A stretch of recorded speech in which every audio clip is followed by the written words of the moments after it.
ಇಂದು ನಾವು ಕೇಳಬೇಕಾದ ಒಂದು ಆಳವಾದ ಪ್ರಶ್ನೆ ಇದೆ. ಒಬ್ಬ ವ್ಯಕ್ತಿಯ ನಿಜವಾದ ಮೌಲ್ಯ ಎಂದರೆ ಏನು?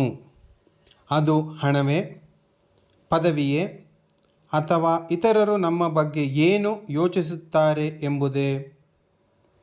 ನಿಜ ಹೇಳಬೇಕಾದರೆ ಮಾನವನ ನಿಜವಾದ ಮೌಲ್ಯ ಇವುಗಳಾವುವೂ ಅಲ್ಲ. ಅದು ನಿರ್ಮಾಣವಾಗುವುದು ಅವರ ಒಳಗಿನ ಸ್ವಭಾವದಲ್ಲಿ, ಅವರ ದಿನನಿತ್ಯದ ಕ್ರಿಯೆಗಳಲ್ಲಿ ಮತ್ತು ಅವರು ಪ್ರಕೃತಿಯೊಂದಿಗೆ ಹೇಗೆ ಬದುಕುತ್ತಾರೆ ಎಂಬುದರಲ್ಲಿ. ಒಬ್ಬ ವ್ಯಕ್ತಿಯ ನಿಜವಾದ ಶಕ್ತಿ ಅವನೊಳಗೆ ಇರುತ್ತದೆ.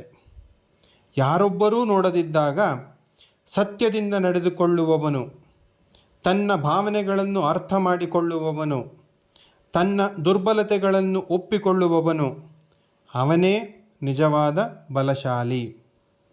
ಇಂತಹ ವ್ಯಕ್ತಿಗೆ ತನ್ನನ್ನು ಯಾರಿಗೂ ಸಾಬೀತುಪಡಿಸುವ ಅಗತ್ಯವಿಲ್ಲ. ಅವನ ಚಿಂತನೆ, ಮಾತು ಮತ್ತು ಕ್ರಿಯೆ ಒಂದೇ ಆಗಿರುವಾಗ ಅವನ ಮೌಲ್ಯ ಸ್ವಾಭಾವಿಕವಾಗಿ ಬೆಳೆಯುತ್ತದೆ. ಜೀವನದ ಮೌಲ್ಯ ನಾವು ಏನು ಪಡೆದುಕೊಂಡೆವು ಎಂಬುದರಿಂದ ಅಲ್ಲ, ನಾವು ಏನು ಕೊಟ್ಟೆವು ಎಂಬುದರಿಂದ ಅಳೆಯಬೇಕು. ಇದು ದೊಡ್ಡ ಸಾಧನೆಗಳ ಬಗ್ಗೆ ಅಲ್ಲ. ಒಬ್ಬ ರೈತನು ಸ್ವಾಭಾವಿಕವಾಗಿ ಆಹಾರ ಬೆಳೆಸಿದರೆ ಅದು ಮೌಲ್ಯ. ಒಬ್ಬ ತಂದೆ ಅಥವಾ ತಾಯಿ ಮಕ್ಕಳನ್ನು ಪ್ರೀತಿಯಿಂದ ಬೆಳೆಸಿದರೆ ಅದು ಮೌಲ್ಯ. ಒಬ್ಬ ವ್ಯಕ್ತಿ ಇನ್ನೊಬ್ಬರ ಜೀವನವನ್ನು ಸ್ವಲ್ಪ ಸುಲಭ ಮಾಡಿದರೆ ಅದು ಮೌಲ್ಯ. ಕೊಡುವ ಮನಸ್ಸು ಮಾನವನಿಗೆ ಗೌರವವನ್ನು ತರುತ್ತದೆ. ಇಂದು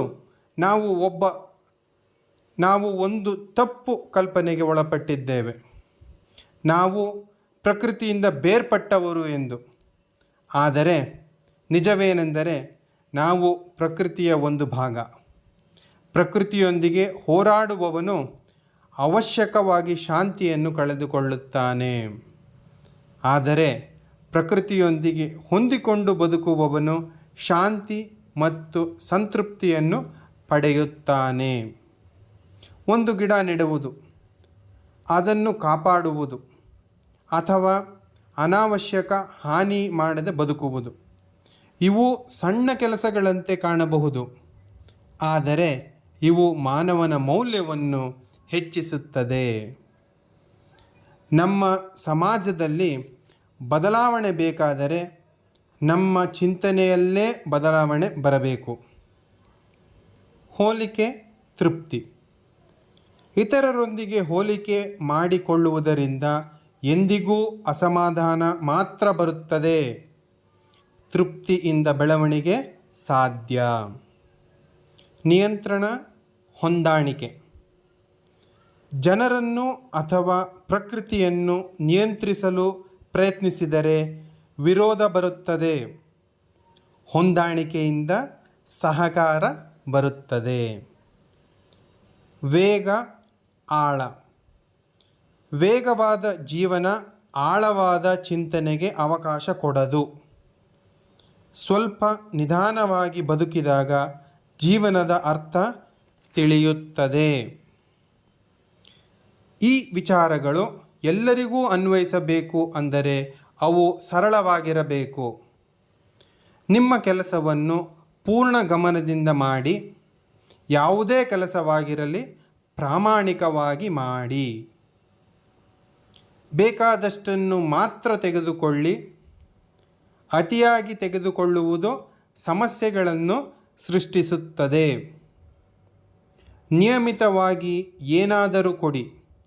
ಸಮಯ, ಸಹಾಯ, ಜ್ಞಾನ ಏನಾದರೂ ಹಂಚಿಕೊಳ್ಳಿ.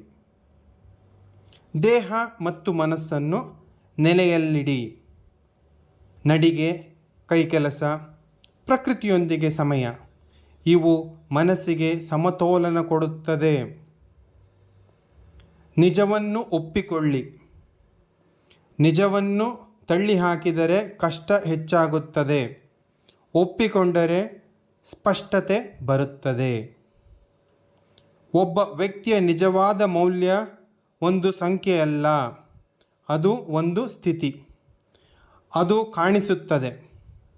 ಅವನ ಸಂಕಷ್ಟದಲ್ಲಿ ಇರುವ ಶಾಂತಿಯಲ್ಲಿ, ಅವನ ಅಧಿಕಾರದಲ್ಲಿರುವ ನ್ಯಾಯದಲ್ಲಿ, ಅವನ ಸಂಪನ್ಮೂಲಗಳ ಬಳಕೆಯ ಜವಾಬ್ದಾರಿಯಲ್ಲಿ ಮತ್ತು ಪ್ರಕೃತಿಯೊಂದಿಗೆ ಅವನ ಸೌಮ್ಯತೆಯಲ್ಲಿ. ನಾವು ಪ್ರತಿಯೊಬ್ಬರೂ ಈ ರೀತಿಯಾಗಿ ಬದುಕಲು ಪ್ರಾರಂಭಿಸಿದರೆ ಸಮಾಜ ಬದಲಾವಣೆಗೆ ದೊಡ್ಡ ಪ್ರಯತ್ನ ಬೇಕಾಗುವುದಿಲ್ಲ.